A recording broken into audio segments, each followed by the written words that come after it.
Hello guys, welcome back to my channel Saritha's kitchen.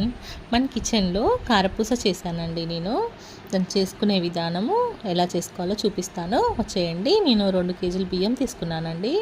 దాంట్లోకి ఒక చిన్న టీ గ్లాస్తో మినపప్పు అండి, అలాగే అదే గ్లాస్తో సగ్గుబియ్యం వేసి నేను మెత్తగా పిండి పట్టించానండి. ఆ తర్వాత ఇందులోకి నేను ఎక్కువ వేసుకున్నానండి ఓమా, ఒక 5-6 స్పూన్లు ఓమా వేసుకున్నాను, ఒక 4-5 స్పూన్లు నువ్వులు వేసుకున్నానండి. ఆ తర్వాత తగినంత ఉప్పు వేసుకున్నానండి. నేను ఉప్పు అయితే తగినంత చెప్తానండి. ఉప్పు కారము నేను ఇంత అని ఒక 2 స్పూన్స్ 3 స్పూన్స్ అని అయితే చెప్పను. నేను ఎంత కావాలో అంత తగినంత వేసుకున్నాను. ఎందుకంటే తక్కువ తింటారు, కొంతమంది ఎక్కువ తింటారు కాబట్టి నేను ఇలా అని ఏమి చెప్పట్లేదు.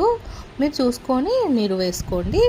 నేనైతే తగినంత వేసుకున్నాను. మేము కొంచెం పిల్లలు తింటారు కాబట్టి నేను కొంచెం కారం తక్కువనే వేసానండి. అలాగే ఇలా మొత్తం మనం కలిసేలాగా ఫస్ట్ కలుపుకొని నేను వాటరు హీట్ చేసుకున్నానండి. హాట్ వాటర్ వేసుకుంటే మనకి కారపూస అనేది గుల్లగా వస్తుంది. అందుకోసం అనేసి నేను హాట్ వాటర్ వేసి పిండినంతా కలుపుకున్నానండి. ఇలా కలుపుకొని మనము వేసుకోవడమే. చాలా చక్కగా వచ్చాయండి, చాలా గుల్లగా వచ్చాయి కారపూస. మీకు చూపిస్తాను చూడండి, బాగున్నాయండి, చాలా టేస్టీగా వచ్చాయి. ఒకసారి ఈ విధంగా కూడా ట్రై చేయండి. కొంతమంది శనగపప్పు కూడా వేసుకుంటారు, అలాగే శనగపిండితో కూడా చేస్తారు. ఒకసారి ఇలా కూడా ట్రై చేయండి, చాలా బాగుంటాయి. మినపప్పు సగ్గుబియ్యం వేయడం వల్ల టేస్టీగా ఉంటాయి, గుల్లగా వస్తాయి. ఇలా ఒకసారి ట్రై చేయండి. ఇప్పుడు నేను ఒక మిషన్ సాయంతో నేను ఇలా వేసుకుంటున్నానండి. ఇది కారపూస వేసుకోవడానికి నేను ఆన్లైన్లో తెప్పించుకున్నాను. ఇది గన్ మిషన్గా మనకి ఉపయోగపడుతుందండి. దీని సాయంతో నేను ప్రెస్ చేసుకుంటూ వేసుకుంటున్నాను. చూడండి, ఆయిల్ హీట్ అయింది. ఇప్పుడు హీట్ అయిన తర్వాత మనం ఇలా వేసుకోవడమే.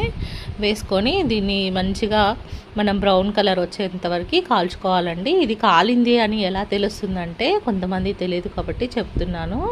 ఇలా నురగ ఉంది కదండి, ఇప్పుడు మనం ఫస్ట్ వేసినప్పుడు ఇలా నురగ వస్తుంది కదా, ఆ నురగ అనేది తగ్గిపోతుంది. ఆ నురగ పోయిన తర్వాత మనకి అది కాలినట్టు అర్థం అనమాట. అప్పుడు తీసేసుకోండి. మనకి రెడీ అయిపోయాయండి కారపూస. పిల్లలు ఇప్పుడు హాఫ్ డేస్ కదా స్కూల్స్, వచ్చి మళ్ళీ స్నాక్స్ అవి అంటారు. అందుకే ఇంట్లో ఇలా చేసి పెట్టానండి. మీరు కూడా తప్పకుండా ట్రై చేసి టేస్ట్ ఎలా వచ్చిందో నాకు కామెంట్ చేయండి. మీకు గుల్లగా ఎలా వచ్చాయో సౌండ్ చూపిస్తాను, వినండి ఒకసారి. అసలు చక్కగా వచ్చాయండి, చక్కగా గుల్లగా వచ్చాయి. ఒకసారి సౌండ్ వినండి, మీకు సౌండ్ వినిపిస్తున్నాను నేను. ఒకసారి ట్రై చేసి ఎలా వచ్చింది